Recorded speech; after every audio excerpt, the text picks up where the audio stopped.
Good afternoon and welcome to the ISO Board of Governors General Session meeting. Please note that all audience microphones are muted until the public comment portion of the call. We will give you instructions on how to enter the queue at that time.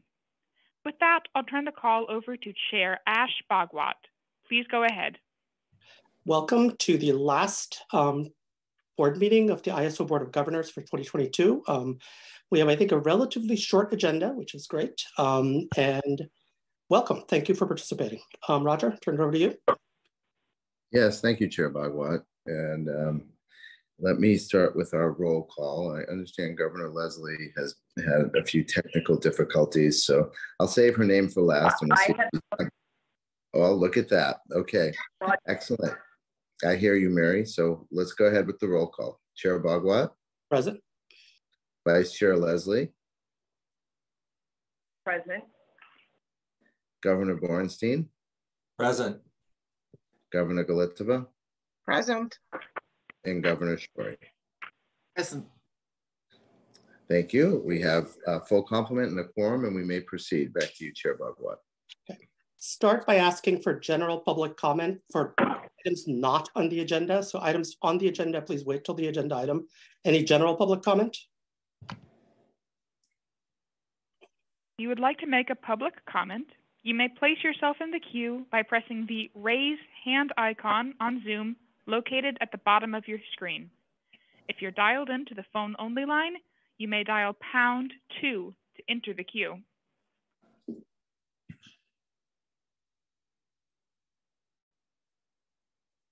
There are no callers in the queue at this time.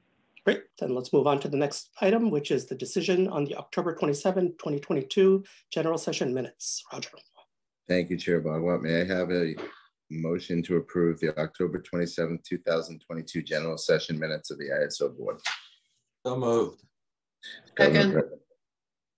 Second was, I'm sorry. Jan. Thank you, Jan.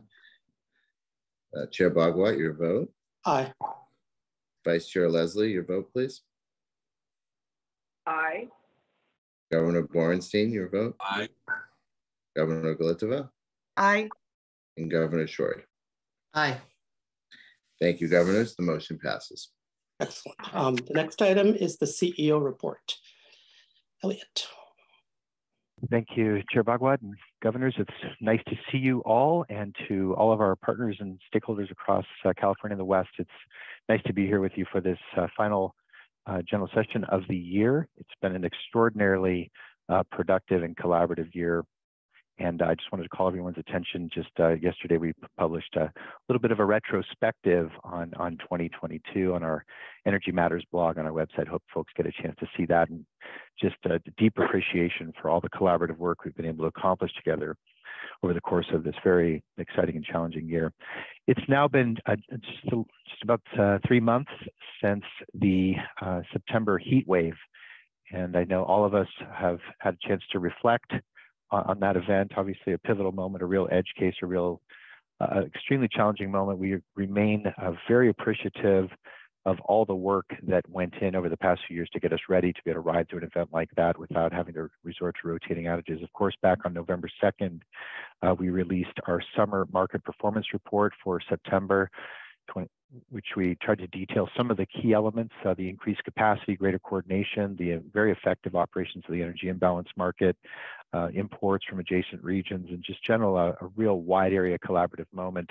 All the things that really went, I think, exceptionally well, and then some areas for improvement. We noted some of the additional tweaks that we need to make to our programming and have made already around exports and the resource efficiency test and the battery storage fleet. So some good learnings, but I think in general, a moment that I think will go down as a galvanizing moment for many of us that worked so hard to get ready for that. And also just wanted to, the report I think was important. I think it's just a really key principle that we really adhere to here at the CAISO is just the principle of transparency.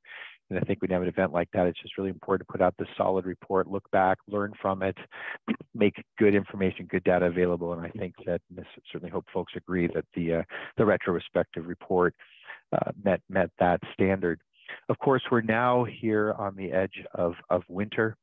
And while some parts of the country are really heading into winter with very real reliability challenges. I think in general, we believe that our grid overall is in good operating condition with relatively standard precipitation weather patterns so far, but we have been experiencing extremely high natural gas prices and high electricity prices. We have been working internally to try to get the very best handle on the fundamentals driving that, making sure that all of our settlement systems and our physical operations are resilient against those changes. And I think it's important that we continue to dig in, understand the fundamentals, and watch the market very carefully, because it's obviously having an impact on electricity prices. We have also been coordinating closely with SoCal Gas and the other gas pipeline companies to bolster electric gas coordination in preparation for the winter peak demand season. And while we are ready to absorb price swings in gas, the physical challenges in the pipes can be a bigger problem. So we really need to keep an eye on that, and something that we'll be staying in touch with folks throughout California and the West on. I noted as well, another, I think, real highlight for us this year was the Stakeholder Symposium. This was, of course, the first time that we'd held a Stakeholder Symposium in 4 years, and we were really pleased to have 880 people attend in person at the new wing of the Sacramento Convention Center. We were obviously honored to have Energy Secretary Granholm join us at the beginning of the program. Thank you to the governing board members and the governing body members who were able to participate, and it was just fabulous to kind of get the Western energy community back together again. Really enjoyed the CEO panel on the future of the extended day-ahead market. Great to hear from our regulatory community, all the collaboration that's happening across the West. An opportunity to really dig in on resource adequacy and transmission, and of course to think about some of the longer-term trends in technology, particularly the role of long-duration storage in helping us meet our long-term energy policy goals in California. So thank you again to all the people that attended the symposium, and to the team inside the CAISO who were able to organize that. Thank you all. It was just really nice to get the community back together again. This last couple of weeks, of course, has been a very consequential time with respect to the extended day-ahead market. I think, as everyone knows, we've been working very actively through a tremendously participatory stakeholder process since the beginning of the year to develop a mature design for the extended day-ahead market. It's been an extraordinary collaboration. There's so much happening in the West, and just the amount of time and energy of engagement from so many folks across the Western United States and participating in that market. We couldn't be more grateful. And of course, last week on the 7th of December, we released the final proposal for the extended day-ahead market. Of course, had a chance to brief the Board of Governors, the governing body, on the market last evening, and very excited about that. And of course, can't help to mention that on December 8th, our longstanding partner, PacifiCorp, announced that they would be the first utility to announce their intention to join the extended day-ahead market. So that's just a fabulous piece of news here as we head into the holidays, and certainly going to be excited to pick up right after the new year where we left off as we move towards the formal decision around EDAM in early February, and continue to make sure that this is a market that has a broad appeal to as many of our Western EIM partners as possible. I think the EIM has really demonstrated the absolute very, very strong business case for wide area coordination across the West, and we think EDAM is going to really build right on top of that. We're very excited. Of course, on a similar track, as we briefed yesterday also, the final proposal for our transmission service and market scheduling priorities initiative is now on the street. We have a stakeholder meeting scheduled on that for tomorrow, with comments due back in early January. We then plan to take that initiative, of course, to the WM governing body in an advisory role, and to the ISO Board of Governors for decision at the February 2023 Joint General Session. So a lot of energy policy, a lot of market design coming forward. We were pleased, of course, to see back on November 18th, the Committee for Regional Electric Power Cooperation, also known as CREPC, hosted a webinar that was entitled the Energy Strategies Extended Day-Ahead Market Benefit Study, Estimating Savings for California and the West under EDAM Market Scenarios. This is some work that Energy Strategy conducted that was building on the 2021 state-led market study. using a very similar methodology to really try to get a handle on what we think some of the big value drivers and buckets of economic and reliability value would be for EDAM. Just noted a couple of the findings. It was really a very good comprehensive study. Total annual operational savings for the West would be up to $543 million per year, sourced from reduced power production expenses, representing a 4.5% decrease from the status quo. And also a Westwide extended day-ahead market would reduce CO2 emissions an estimated 1.5% or 2.92 million metric tons.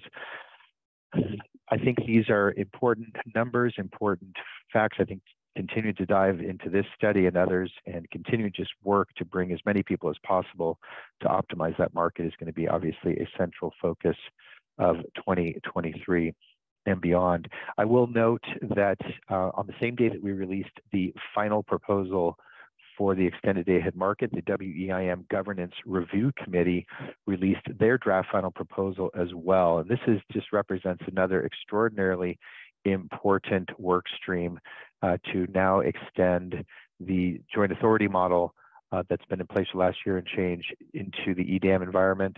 And I just wanted to offer a thanks to the just incredible work of that. Obviously, we're all still recovering from the loss of Therese Hampton earlier this summer, but that group picked up where she left off and has now delivered a draft final proposal. And I think this is going to be a very, very important piece of the equation for the success of EDAM in the months ahead. One item I wanted just to note to the board, which of course, just for perfect transparency, we made the decision earlier this month to delay the launch, actually I guess it was late last month, to delay the launch of the Hybrid Resources Phase 2B and the Flexible Ramping Product Improvements as part of the fall release for December 1st. We moved it out until February.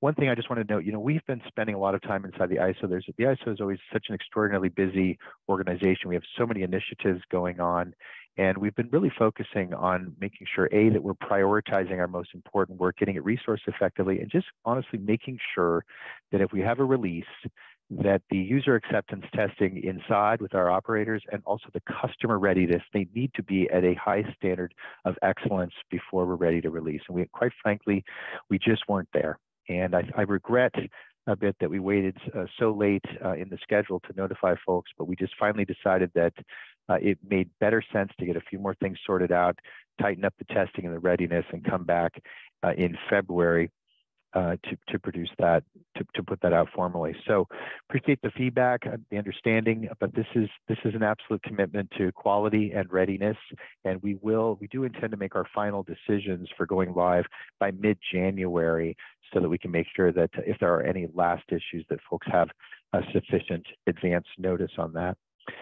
Just a couple last items here. On just another item, I wanted to mention that the Assemblymember Holden's concurrent resolution 188, the report that was commissioned, as many of you recall, the CAISO was asked earlier this summer during the legislative session to work with the other balancing authorities in California to prepare a report summarizing existing relevant studies on the impacts to the state of a regional market operator, as well as discussing the collaboration and engagement among Western states on the future of such regional operator to maximize consumer savings. So this is some work to sort of reinitiate the dialogue within California around the benefits of regionalization, also an opportunity for folks from around the West to engage on that.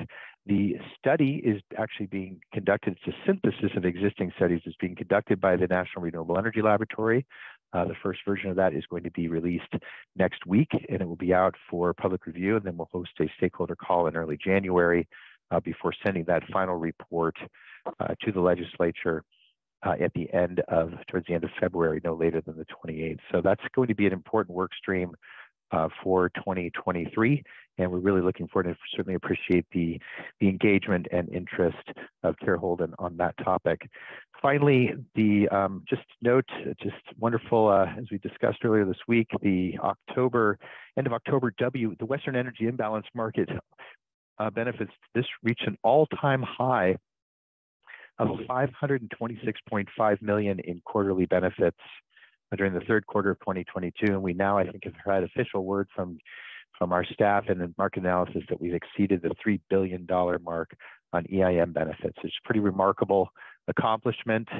We would never have been able to get there without the remarkable collaboration and partnership of so many people from across the Western United States, and just deeply appreciative of all the partnership this year. And I know all of us are ready to take just a little bit of time off here at the end of the year, catch our breath, and then turn around and come on back and have another, I think, what's going to be extremely productive and collaborative 2023. So thank you again, governors, for all your support, and to all our partners, thank you, and happy holidays to everyone, and please get some rest. See you in 2023. Thank you, Elliot. That concludes my report. Thank you. Thank you, Elliot. Any questions from the board for Mr. Bainter? Okay, then let's move on to our next item, which is WEIM Governing Body Chair Report. Is Chair Kanziol Khan? I am doing a voice check. You're coming too loud and clear, so hand it over to you. Thank you.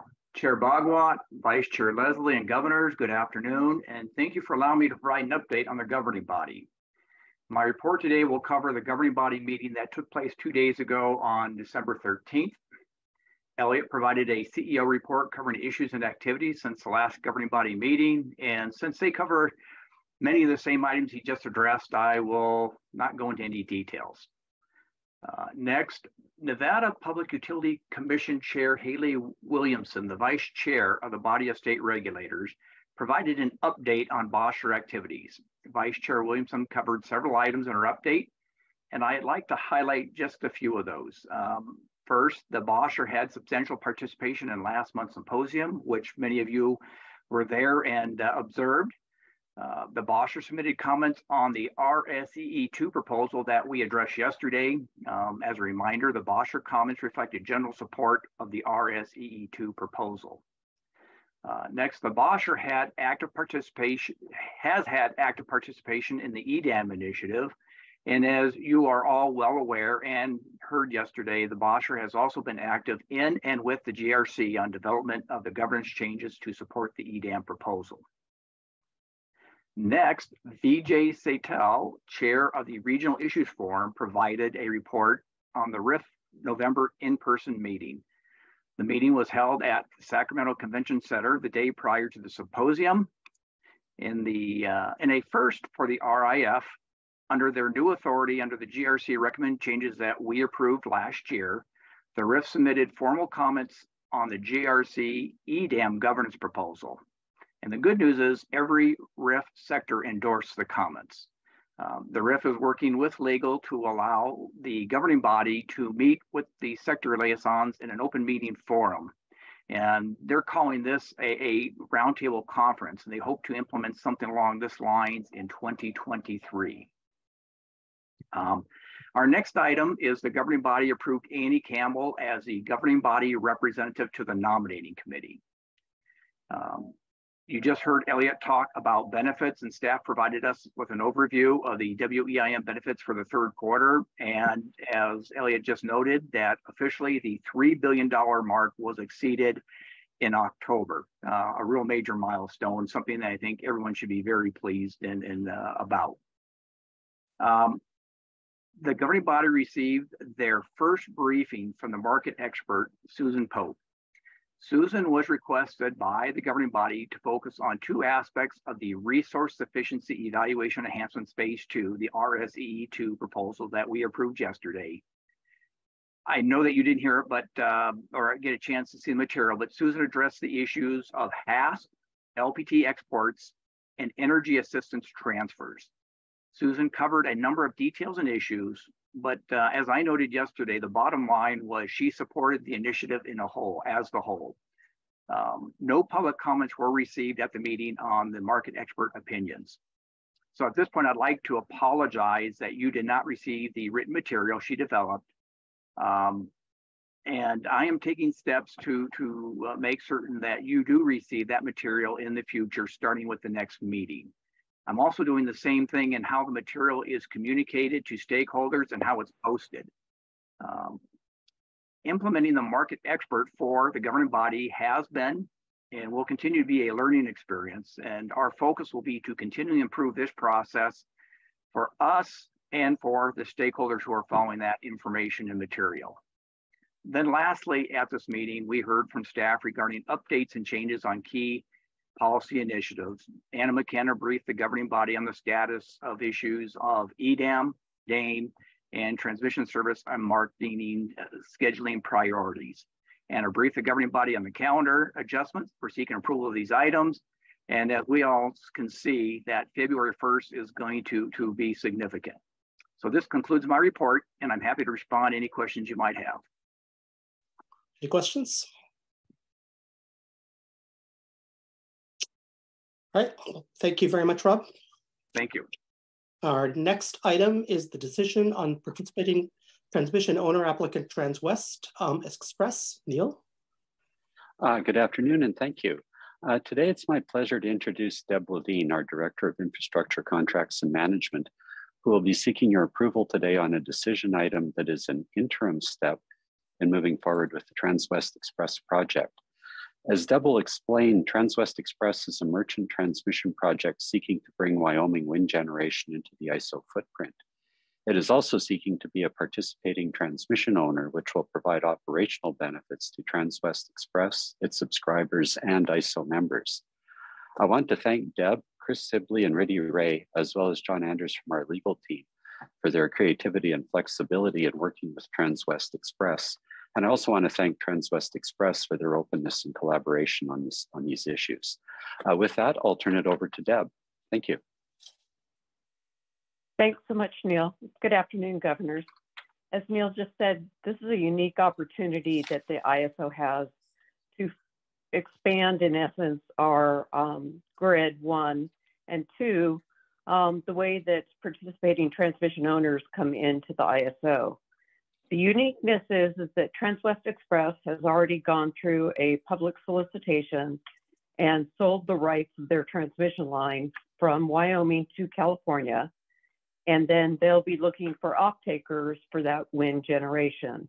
It's about 3,000 megawatts of wind that they're looking at bringing in. Next slide, please. So this is the project. It goes all the way from PacifiCorp East. They have a substation called Ferris, which is the green number 5 at the top of the diagram. And that will interconnect into the Wyoming substation, which is the start of the Transwest Express project. That's at green number 4. From green number 3 to green number 4, the reason why that's orange is that's a DC, HVDC line that's going to go all the way from Wyoming to right next door to the Intermountain Power Project, which will be able to connect with the Los Angeles Department of Water and Power, which is blue number 1. From there, after it gets off at the DC line, there'll be a 500 kV AC line that goes to LADWP, and then another 500 kV AC line that will run all the way down from Utah into Nevada to the Nevada Energy's Crystal substation. From Crystal, it'll go ahead and connect into Nevada Energy's Crystal substation. So that's now connecting to 3 balancing authority areas, in addition to the CAISOs. And then the line will 500 kV line will come down into what we're calling the new substation, which will be a loop-in of the Harry Allen El Dorado line. This goes ahead and allows us to expand the control area boundary. We don't currently have any boundaries at the moment with PacifiCorp East, so that will be brand new.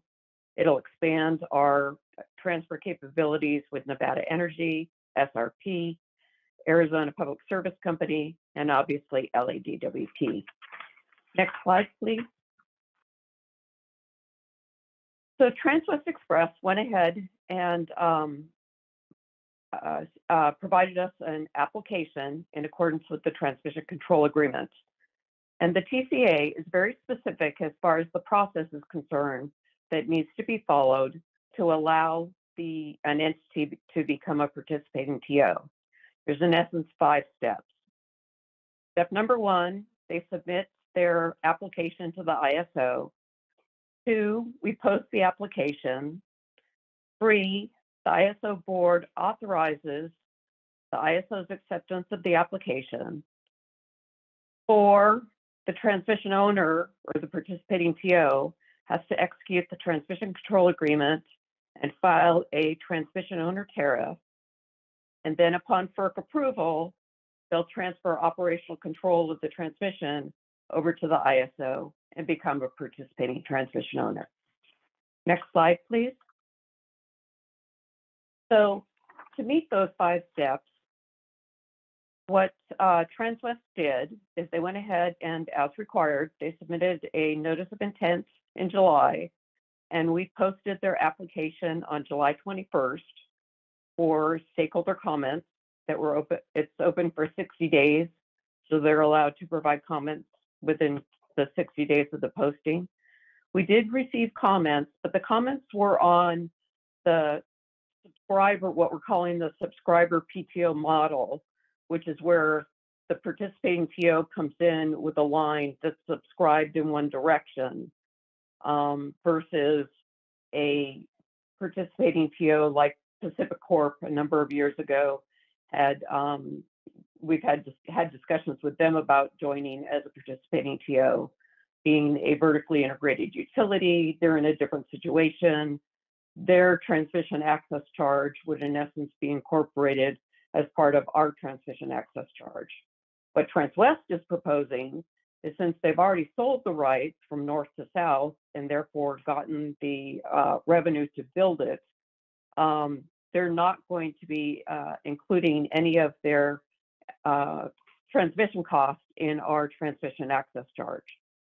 So the beauty of it is that we'll have an additional 3,000 megawatts coming into Nevada, LADWP, and CAISO without an increase in the CAISO's transmission access charge. In accepting the application today, the reason for doing it today is so that they can participate in the next generator interconnection application process.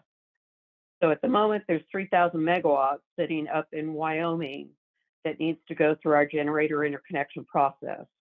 That's about a 2.5-year process. So if they start in 2023, they aren't going to have their deliverability results until 2025. And this will impact, in essence, their ability to market their project, and it's critical for the development of the project.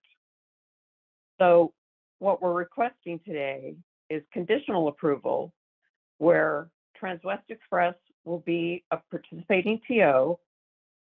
We'll file a applicant participating TO agreement here shortly after your approval, to the extent you approve it.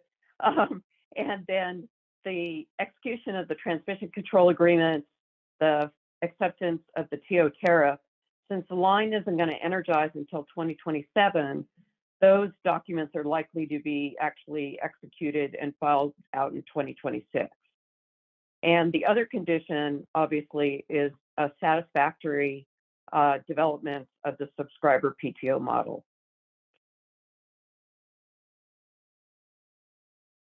With that, next slide, please. So just a little bit on the subscriber PTO model itself that we're working on, is that since it's fully funded already by the subscribers to the transmission line, it will not be included in the ISO's transmission access charge. It will allow load serving entities to determine their own, what's best for them. You know, what's the most cost-effective, best fit solution for their portfolios that they're looking for the future. It also is going to establish a protection for those subscriber rights. So they'll be treated like an encumbrance, similar to what we do with any other existing contract in our tariff today. We allow a entity that has an existing contract to protect their rights in the day-ahead market. To the extent they don't use them, it's available for the market to use. If they do come back and need to use them in the real-time market, the real-time market will go ahead and automatically redispatch to make sure that everybody's covered as far as serving the load is concerned.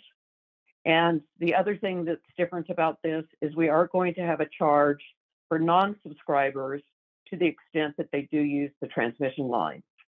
The ISO believes that that's only fair. In any open access tariff, you would have a charge for the use of transmission. So just because they've gotten some subscribers to pay for the north to south direction shouldn't mean that the ISO gets to use the line for free. The subscriber PTO model is not being presented at this time. We're working with the transmission owners. We've had a stakeholder meeting introducing the entire subject, actually a few times with stakeholders, but we're going to go ahead and kick off in January a straw proposal based on all of the documentation that we've already put out.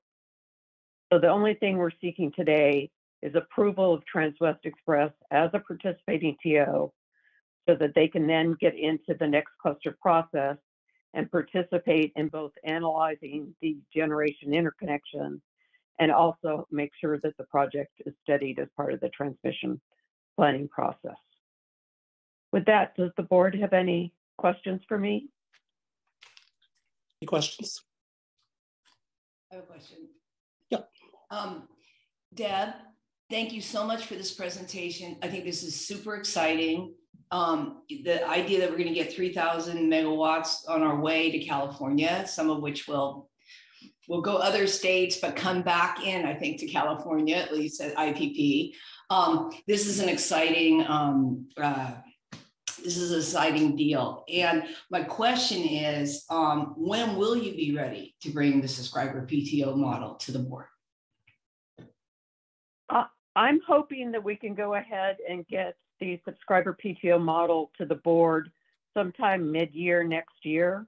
Obviously, Transwest Express, while it's going to start the generator interconnection process, in order for them to get comfortable with continuing in that process, to know that we have a solution for how they're going to be treated underneath the ISO if they're in the ISO balancing authority area. If we don't get it quickly enough, obviously our concern is that they would go ahead and decide to become a generation only balancing authority area, which is never good from a reliability perspective, having previously worn the system operator hat as one of my numerous roles at the ISO for the last 25 years. Yes, it's Neil here. I just wanted to chime in on that for a minute, and that yes, the baseline assumption when Transwest Express approached us was that they would become a generation only balancing authority area, and there are already 39 balancing authority areas in the West. The complications of that additional balancing authority area and pseudo-tying resources was what encouraged us to explore a more flexible arrangement that would provide the operational benefits, but still fully respect the rights of the subscribers who are paying for the transmission line. Thanks. Thank you. And I wanted to reiterate what Mary said. I really want to give kudos to everybody who's been involved in this. It's really, there's an enormous need for new transmission in California and the rest of the West, and exploring new models is really fantastic. Severin. Yeah, I wanted to say that this is very creative and I really like it. And I thought I understood all of this, but it occurs to me that what exactly is the Transwest Express component of this on that map? I think I'm just not clear on that. Is that 3 to 4? Actually, the Transwest Express components are all the way from 4 to 1. Everything that's in orange and red dashed lines is the Transwest Express project. Okay, so part of it's DC and part of it's AC? Correct. Okay, that's what I didn't understand. Okay, thank you. Congratulations, No yeah. I also Thank want to you. echo the congratulations for everyone. This is really impressive, and we're going to be getting 3,000 megawatts additional transfer capability and transmission projects without having to pay a transmission access charge, which is also pretty impressive. And it will also go towards what Chair Bhagwat was stressing this earlier today, the fact that we're going to have access to a more diverse portfolio of renewables and generation coming into California and the greater West. So that's something that can balance the overwhelming focus on solar that we have right now. So this is good all around. Yeah. Other questions? Yes, we're very. Go ahead, Doug. Yeah, Chair Bhagwat, this is Elliot. I have one comment for you. So really, appreciate, first of all, Deb and the whole team. I really agree with everyone. This is a very creative process. Certainly the need for transmission is manifest. I just wanted to make sure that one element, just to make sure everybody has a shared understanding, is, you know, what we're trying to do, I think at the ISO, is we're trying to create real options for transmission expansion. And there are a number of different transmission projects that are under development. We're looking at a number of them under our tariff and under our planning process. This is one of the key ones. But what we've laid the groundwork for here is to ultimately have a commercially successful model once the subscription process, right? So the thing that will have to still happen is this gets woven into the planning process, into the procurement process. The power will have to be subscribed along with the transmission. That, of course, has not happened yet. So we've laid the groundwork for that. And I think it'll be interesting to watch in the months and years ahead as the state decides which are the different projects and different resource base it would like to procure. But this will certainly be a very dynamic, creative alternative that they can select from, which will certainly increase transmission connectivity across the West. So I just want to make sure that that's understood in terms of the sequencing. Thank you. That makes sense. So, Elliot, effectively, there has to be an offloader, somebody who buys it. Yes, that's right. There needs to be a power buyer, and the power buyer will purchase a project that will come with power and an embedded transmission connectivity, because the transmission capacity from this project has been subscribed to the merchant affiliate of Anschutz, who's developing the transmission line. And so that's the wind project that's being developed out in Wyoming. And if there's a buyer and it looks like a solid proposition, may take a number of them, then you've got a fabulous transmission arrangement. But that's the commercial step that still needs to happen. Was it build it and they shall come? For the reverse. All right. Any other comments, questions? Okay, then let's open it up for public comment. If you would like to make a public comment, you may place yourself in the queue by pressing the raise hand icon on Zoom located at the bottom of your screen. If you're dialed into our phone-only line, you can dial #2 to enter the queue. Moving to our first caller, you have been sent a prompt to unmute yourself. Please remember to state your name and affiliation.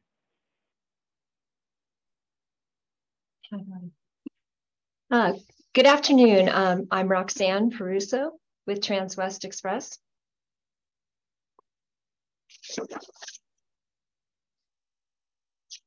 We can hear you. Go ahead. Okay, great. Sorry, I was trying to figure out how to turn the camera on and I'm not seeing it. Well, good afternoon, governors. I'm Roxanne Peruso. I'm the Chief Operating Officer for Transwest Express LLC, which is developing the interregional Transwest Express transmission project. We'd like to take this opportunity to thank the entire ISO management team for working with us on our application to become a participating transmission owner and the innovative subscriber PTO model. We think that this is a win-win for everyone. It's already been mentioned that it avoids the need for a 39th balancing authority in the West, and also, of course, particularly a gen-only BA. The ISO team has been collaborative, responsive, and we've absolutely enjoyed working with them on this innovative project.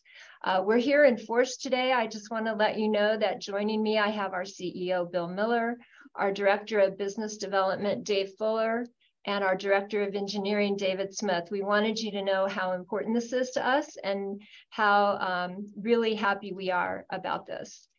We are absolutely willing to answer any questions the board may have, and we want to thank you for your consideration of our application. Any questions? Then thank you very much. Much appreciated comments. Just say thank you to Roxanne and the entire Transwest team. You guys have been a delight to work with as well. Thank you for the collaboration. It's been outstanding. Thank you. Any other comments, operator? There are no further callers in the queue at this time.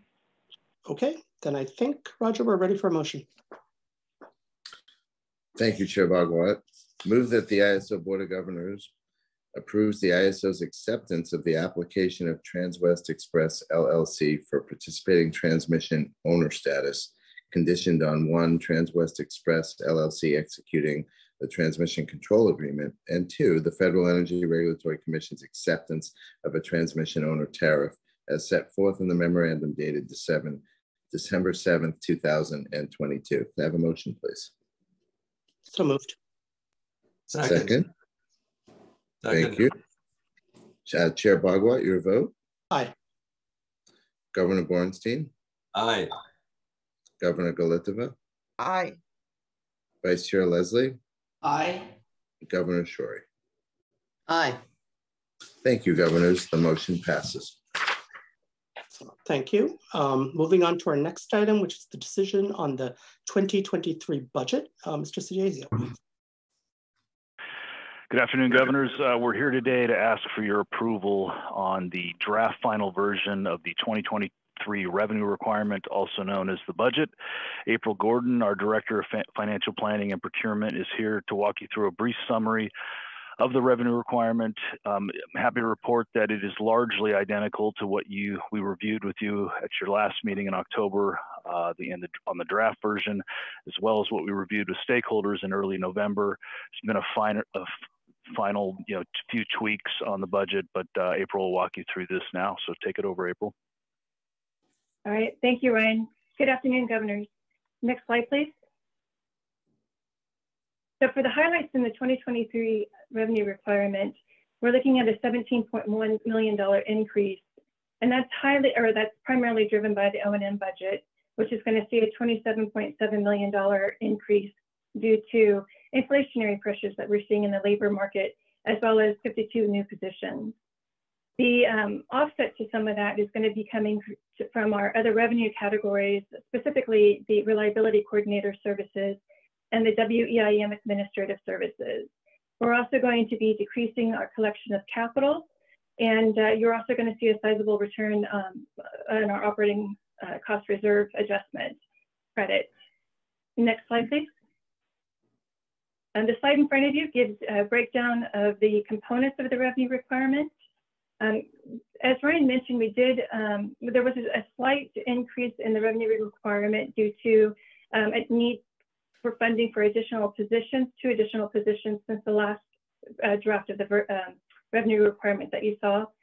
To offset some of that cost, we decreased our cash funded capital by $1 million to help balance that out. So you're only seeing less than $100,000 increase in the revenue requirement on this final version of the revenue requirement.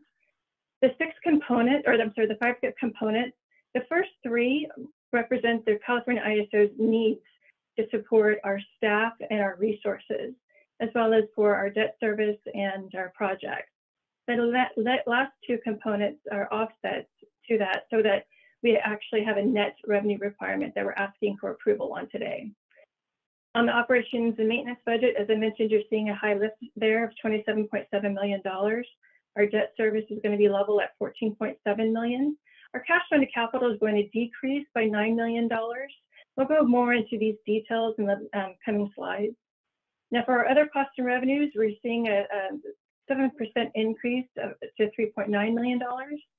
And then operating cost reserve adjustment based off of our operating ending results for 2021 is going to be coming in at $16.8 million credit. All total, our net revenue requirement is $199.7 million. Now, just to give you a sense of our pro forma bundled rate, we look at the last 3 years of transmission volumes, including the most recent year-to-date version for 2022. Those volumes are going to increase to 234.2 terawatt hours. Now, if we take a look at the revenue requirement, divide that by the volumes, we come up with a pro forma bundled rate of 85.27 cents per megawatt hour.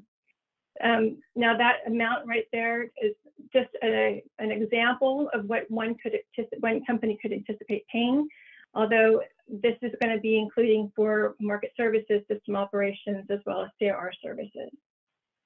Next slide, please.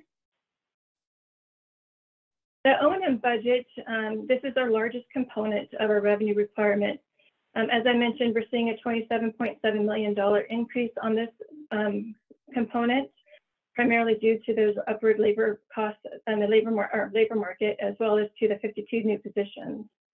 The other major increases in O&M budget are coming from the telecom and hardware software maintenance costs. This is where we're seeing additional costs having to do with network maintenance costs, as well as additional licenses for the additional positions that we're adding. We're also seeing a $1.2 million increase in our consultants and contract staff. And this is primarily on the consultant side and has to do with additional studies that we would be kicking off in 2023. Next slide, please.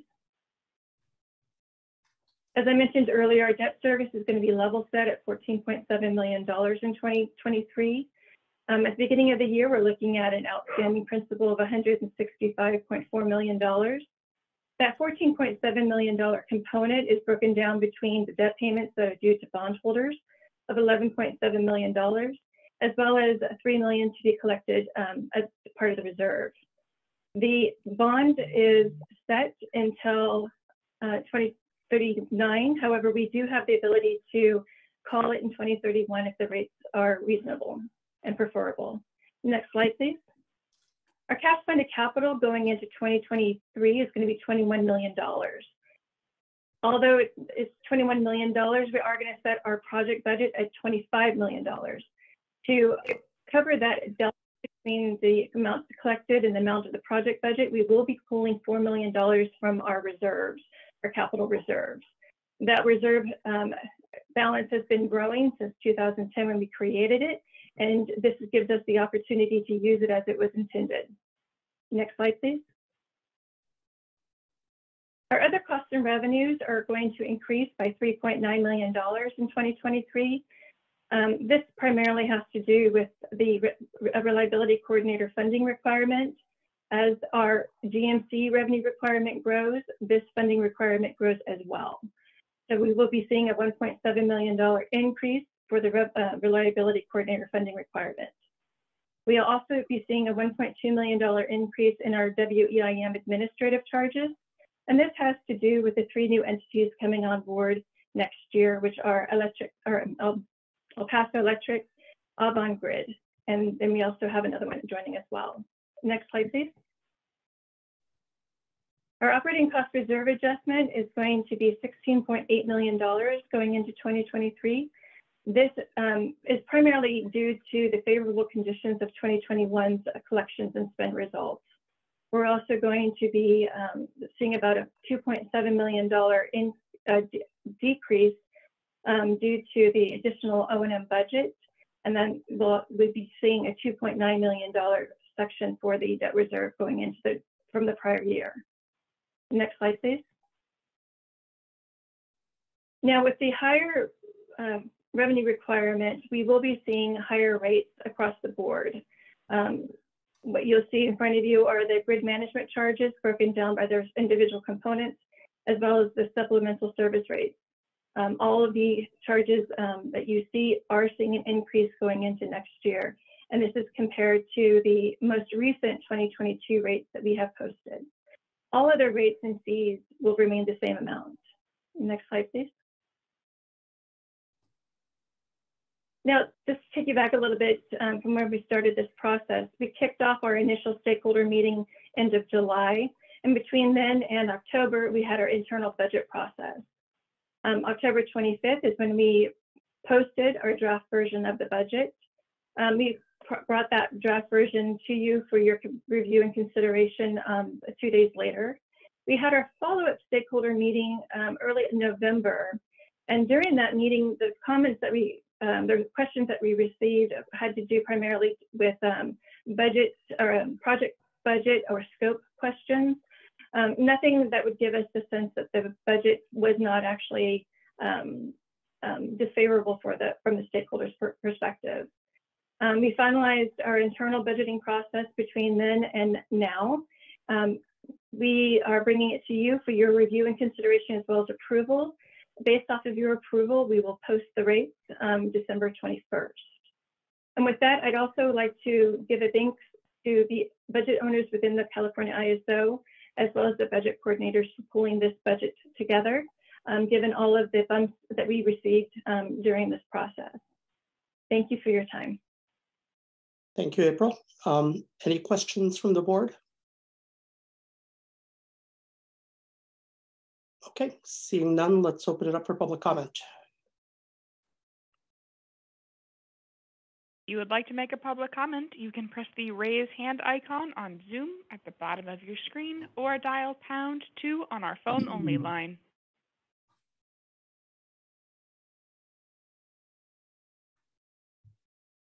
There are no callers in the queue at this time. Excellent. Then Roger, we are ready for a motion. Thank you, Chair Bagua. Move that the ISO Board of Governors approves the 2023 GMC revenue requirement, capital project budget, and resulting rates as set forth in Attachment A to the memorandum dated December 7, 2022. May I have a motion, please? So moved. Second. Thank you. Governor Bagua, or Chair Bagua, your vote, please. Aye. Governor Borenstein, your vote. Aye. Governor Galitova. Aye. Vice Chair Leslie. Aye. And Governor Shorey. Aye. Thank you, governors. The motion is approved. Excellent. Thank you, Roger. All right, we're going to move to the next item, which is near and dear to my heart, which is the election of a new chair and vice chair for the Board of Governors. I think we're going to handle this as two separate motions. So Roger, do we start by asking for a nomination for chair? Yes, sir. All right, well then I would like to nominate Mary Leslie for chair. Okay, and I don't know if the governors have any questions, or shall I just go to a motion? I'll give you that opportunity. Do we need a second? Well, I was going to go ahead and read the motion and then ask for a first and a second. Okay. But, all right. So move that the ISO Board of Governors elects Mary Leslie to serve as chair of the ISO Board of Governors pursuant to Article 3, Section 4.3 of the ISO's bylaws, effective January 1, 2023 until December 31st, 2023, or until a successor is elected, which shall be as soon as practical thereafter. I so move. I move. And second, please. I will second. Thank you, Angelina. Currently, Chair Bagua, your vote. Enthusiastic aye. Governor Borenstein.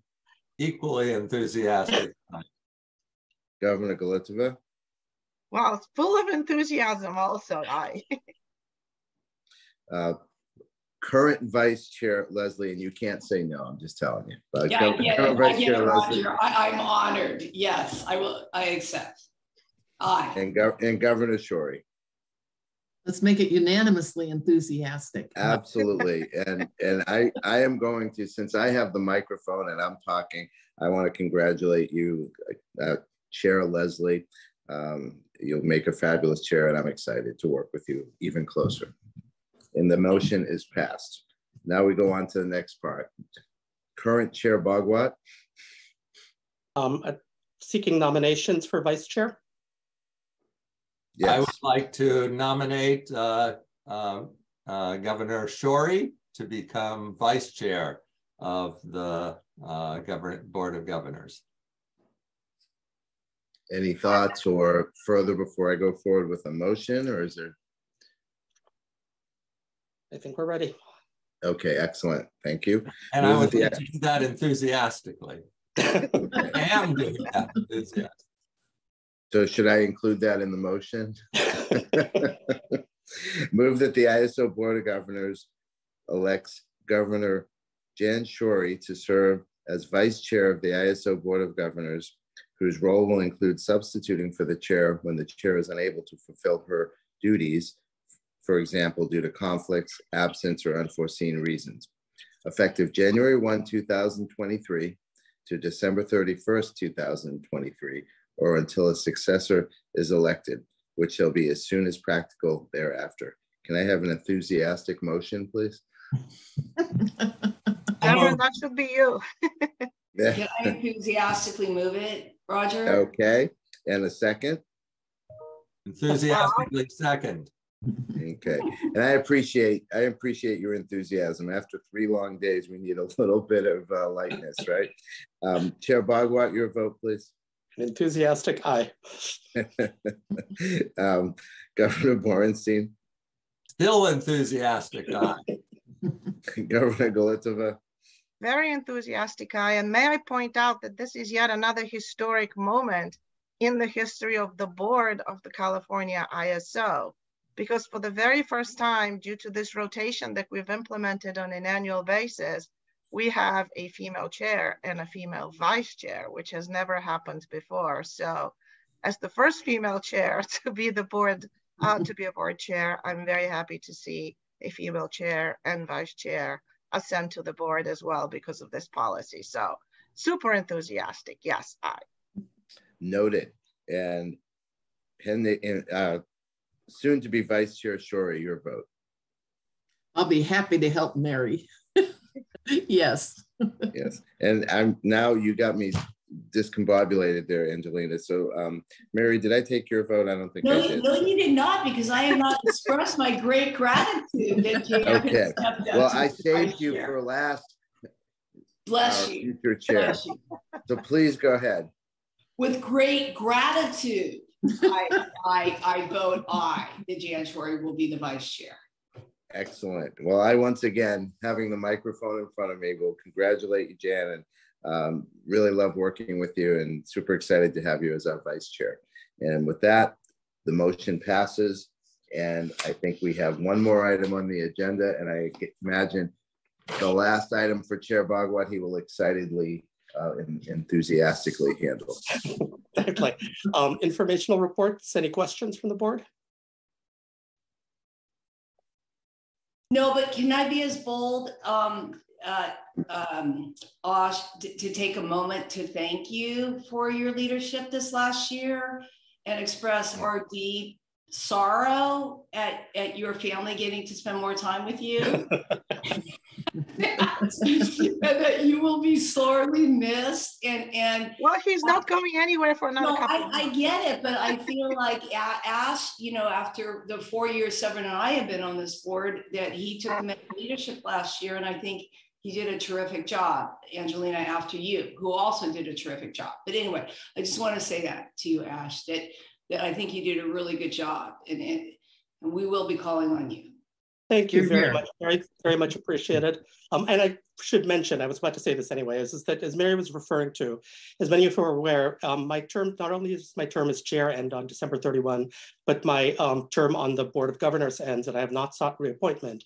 I, under California law, am permitted to and will participate through the end of February or until the governor nominates a replacement, whichever happens first. So you will probably see me again, but I wanted to say at this point, thank you so much, fellow board members, staff, and management of the ISO and the community, general stakeholder community. It has been a truly fantastic 12-year run, like nothing else I've had in my life. I've enjoyed it thoroughly, and really just thank you, gratitude.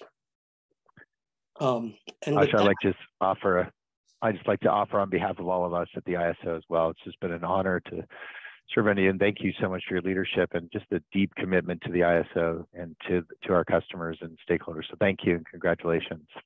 Thank you. To Mary and to Jan, worthy successors. Looking forward to a wonderful 2023 with you. And thanks to all of you. Congratulations. And thank you, Ash, for all your hard work and for your dedication, professionalism, and being there every step of the way in the last 12 years to make the ISO the global leader that it is. And we'll have a more formal send-off. This is not it. I just wanted to express my deepest gratitude and appreciation for everything you have done and for the way that you have led this institution to become what it is today. So thank you for your service. Thank you so much. Much appreciated. And with that, I think we are adjourned. Thanks, everyone. Yeah. Happy holidays. Happy holidays. Yes, thank you. Holidays. Happy holidays. That concludes today's conference. Thank you for using Event Services. You may now disconnect.